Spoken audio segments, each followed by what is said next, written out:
my name is Mark Farden. I suffered a traumatic brain injury January the 2nd, 2015. I was on a motorbike following a minivan, and the minivan in front of me, about 20 yards in front of me, is indicating turn left, so I've just carried on straight, and he's done like a turn like this, so I can't miss him, so I hit him right at his driver's door. That's where I hit him. So I'm spark out on the road. A fellow it was probably 6-7 cars either way stopped. A fellow coming the other way decides, what are these queuing up for? And overtook them all and ran over my head. And I will end up 50 yards further that road.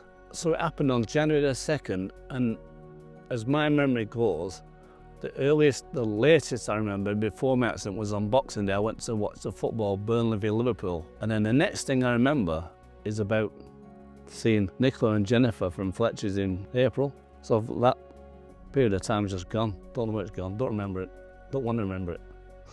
Neither of the defendants would accept liability. They both said that the impact of their car had not caused the injury that Mark had sustained.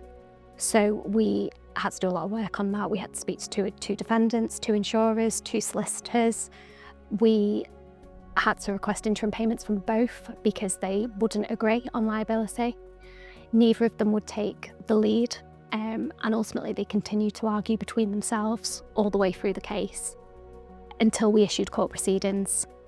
And then they did eventually agree a 60-40 split between them, which meant that Mark received 100% of his compensation. He sustained some cuts and bruises, but even though there was essentially 2 collisions, his only injury was a severe traumatic brain injury. That meant that all of the physical symptoms or physical problems that he had straight after were as a result of his brain injury. So we built around him with his case manager a really neuro-specific rehab team. So he had a neurophysiotherapist, an occupational psychologist, an occupational therapist, he had support workers, and they were really focused on helping him.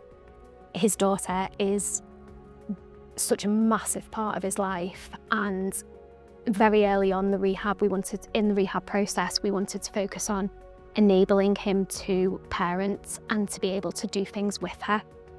He loves football. He's been going to Burnley every week for years, and he just wanted to be able to go back and sit in the stadium, to sit in his seat. Mark's been lovely since the day we met him. To see how far he's come is amazing. We're nearly at the 11-year mark, and we've been invited back to see the beautiful home he's built, and that's really special. We often focus on the value of the claim and how much compensation we recover for somebody. And that's almost the least important part of our job. It's getting clients to have opportunities and enabling them to live their life. And Mark has been a really standout case for that. He's been so determined from the moment we met him. And it really has paid off for him because he's where he is now. Securing interim payments is crucial. In Mark's case, without them, we wouldn't have been able to build the rehab package that he had. We wouldn't have been able to rent him the property that he needed. And he would still be in a position as he was at the beginning, living in an unsuitable home, not able to make a cup of tea. When I woke up at my coma, of course I was me, but I didn't know where I were, didn't even know my own name, didn't know anything, just couldn't recall anything, didn't know where I were, didn't know why I was there. I was broken. Totally broken, but thankfully I've got good friends who got me through it all. The one thing I do remember is I wanted to get out of hospital, wanted to have my life back. So I've had to learn how to walk again. I can't taste anything, I can't smell anything. That's gone, that'll never come back. If I make myself something to eat, even though I can't taste, something to eat or drink, I remember what it's like and I really enjoy it. Without that input from my rehabilitation team, I dread to think where I'll be. Mindset is definitely a big thing in recovery, without a doubt.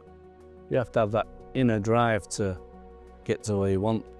So when I first met Mark, I was a paralegal in the Court of Protection team. Mark was in his halfway home, I would describe it, and it was really apparent at the time that this man has got a lot of rehabilitation to contend with in order to get to a place where he wants to be. We are appointed as a court-appointed deputy when someone lacks capacity to manage their property and affairs. It's time and decision specific, so particularly for Mark, his lack of capacity to manage his property and affairs was why we were involved. There was a lot of money that needed to be managed for his rehabilitation. And when I say rehabilitation, I mean physio, speech and language therapy, all of the things that Mark needed to be paid for, and to have Mark manage that himself was just not appropriate. So Mark defied odds.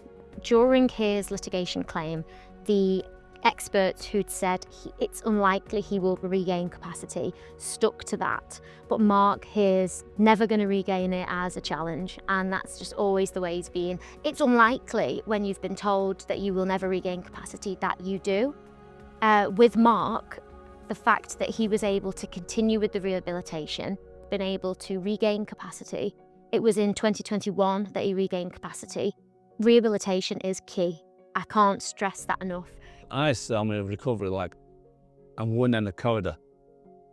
And I might never get to the end, but as long as I keep going that way and not this way, it's good. But most of my life I've been a category 1 golfer, which means as a single figure handicap golfer. After my accident, my handicap was 23. That inner drive wanted me to get to where I were. Mark 5 and 2 I am.